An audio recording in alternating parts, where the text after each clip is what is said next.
Hello everyone, this is the technique video for a brief introduction to MongoDB.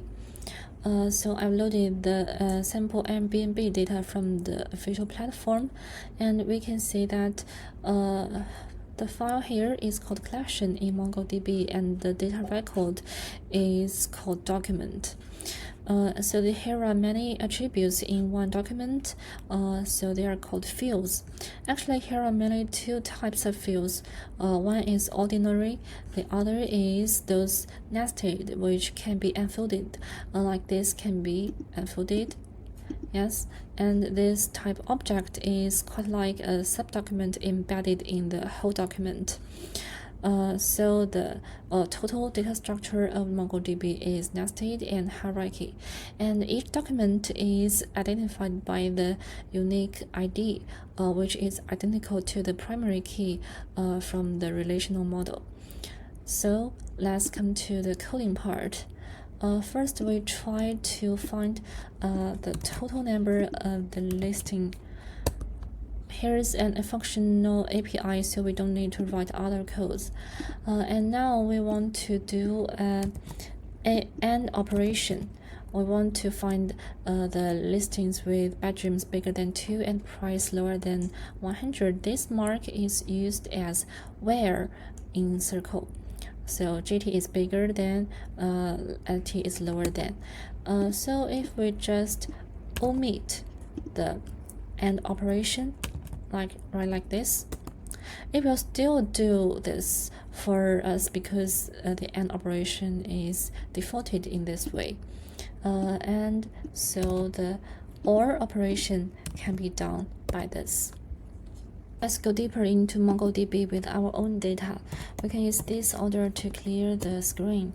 And now we can create a database called this, and then we create a database called this test score to record students' score, and we now start to insert the first data structure like this, and this is object type. So now we can see that it has automatically generated the object ID for us, which is exactly the primary key. And what will happen if we insert it again? Still successfully inserted, but the ID here is not the same, which means they are two different documents now. So now let's delete the duplicate documents by using this.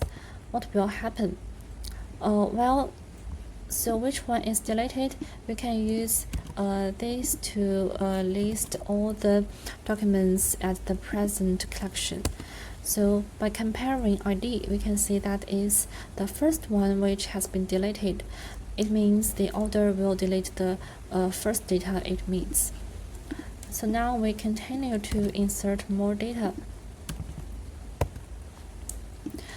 So they are all in the same structure, but what will happen if we insert data with different structure like this, with no name, no C score, and an additional fields with G? So it still insert successfully. So this shows the huge flexibility of MongoDB.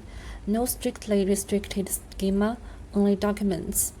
So now let's come to the indexes. So we can not only generate it automatically, but also we can assign the ID like this.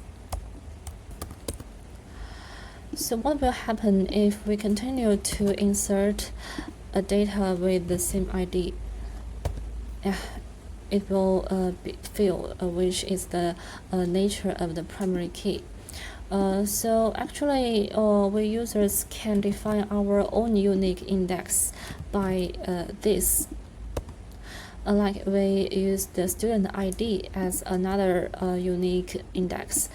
So use this order to see all the constraints at present. So we can see here, its name is this. It's another constraint we added to the data. And now if we want to insert data with duplicate student ID, it will also fail. So if we want to delete this constraint, we can use this order. So here are some complex queries which in MongoDB are called aggregations. It's worth noticing that because the scores are have already embedded in the document, so it actually eliminates the need for SQL joins. So now we try to find the students with score A bigger than 80 and sort them in the descending order like this. The result shows has already been ordered by the A score. And now we try to calculate each average score for each subject like this. We can also try to calculate the average score of each student by this order. Another complex query which select these fields and to match the total score which is bigger than 2050. So the result is here.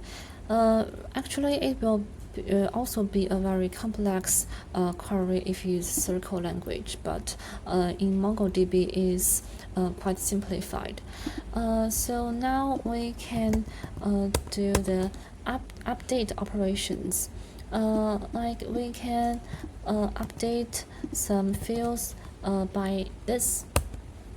The set order is to update the already existed fields, and the onset order is to delete the existing field. Like we can use this to delete the score C in the student 4, and we can check by this. So the C score has already been deleted. So also if we try to update the ID, which is the primary key, what will happen? The failure will happen. So this is the update operation. Now let's go back to the large-scale data of Airbnb. MongoDB provides pagination queries, for example, skipping the first n documents and to return the next m documents like this. In addition, it also supports batch operations with conditional filters, like we want to add a new field to all the documents whose property type is house in one time, so we can do done by this, and we can see that yes, here's also successfully inserted. And there's also insert many, insert delete, which will not be shown today, but in the same logic.